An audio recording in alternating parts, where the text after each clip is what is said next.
वो दारोगा कौन जिसने कहा 5 लाख दो नहीं तो दुनिया से उठा दूंगा। कारोबारी को अगवा कर दिखाई दबंगई। पत्नी ने गिरवी रखे गहने, रिश्तेदारों ने उधार दिए पैसे, तब कारोबारी को छोड़ा, गुनाह पूछता रह गया परिवार। यूपी पुलिस में नौकरी पर खुद को बताया एमपी पुलिस क्राइम ब्रांच का ऑफिसर। एडीसीपी के पास पहुंची शिकायत। सवाल ये है कि जब रक्षक ही भक्षक बन जाए तो आम जनता कहां जाए। कानपुर के किदवई नगर से सामने आई खबर कुछ यही इशारा करती है। यहाँ तैनात एक दारोगा जिसका नाम है प्रभाष शर्मा, उस पर काफी गंभीर आरोप लगे हैं। पीड़ित व्यापारी ने जो शिकायत वहां के एडीसीपी को दी है, उसे सुनने के बाद आप भी यही कहेंगे, भगवान ऐसे दारोगा से दूर रखना।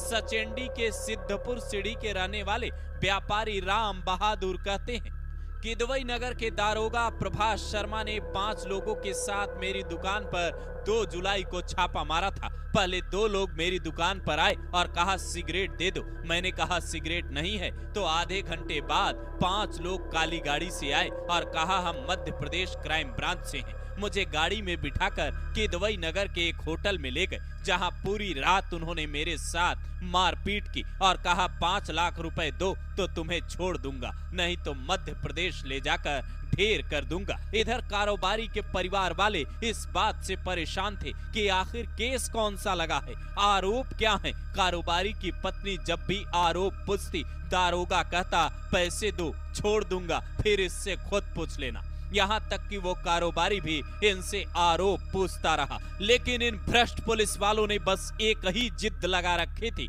5 लाख दो और घर जाओ। आखिर में डील 3 लाख में होती है। व्यापारी राम बहादुर आगे बताते हैं, मुझे बर्रा बाईपास होते हुए पनकी गंगा बैराज घुमाते हुए वापस उसी होटल में लाया गया। उसी रात मेरी पत्नी, साला और मौसा रुपए लेकर पहुंचे। मेरे मौसा को साकेत नगर की पराग दूध डेयरी के सामने बुलाया गया। कार में बैठाकर रुपए लिए गए। इसके बाद कुछ आगे जाने पर उन्हें कार से उतार दिया गया। पैसा मिलते ही आरोपी दारोगा और उसके साथी रफू चक्कर हो गए। अब पुलिस इनकी तलाश में जुटी है। इधर व्यापारी ने एडीसीपी को शिकायत दी, जिसकी जांच पनकी के एसीपी शिखर कुमार को मिली, जिनकी प्रारंभिक जांच रिपोर्ट ये बताती है आरोप सही है। वहां के एडीसीपी आशुतोष कुमार भी इस बात की पुष्टि करते हैं। वो कहते हैं व्यापारी ने शिकायत की थी, इसके बाद मामले की जांच की गई तो मामला सही निकला। दारोगा पर एफआईआर लिखी जाएगी, साथ ही जो उनके साथ थे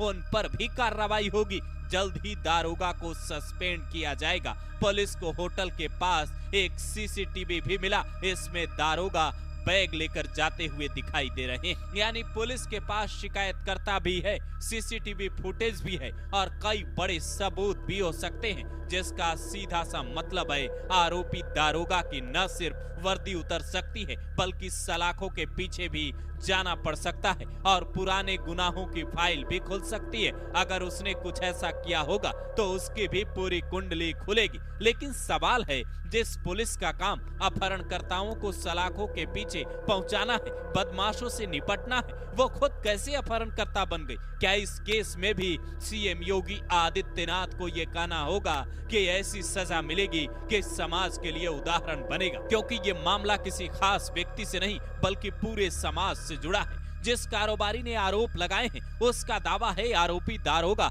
अब उसे धमकी दे रहा है, वसूली के 3 लाख रुपए भी देने को तैयार, बस किसी भी हाल में समझौता करना चाहता है। लेकिन सवाल है, आरोपी दारोगा ने ऐसा किया ही क्यों जब उसे अंजाम पता था? अगर आपके आसपास भी कोई ऐसा पुलिसकर्मी, दारोगा या अधिकारी है जो जनता को परेशान कर रहा है तो उसकी तुरंत शिकायत कीजिए ताकि कड़ा एक्शन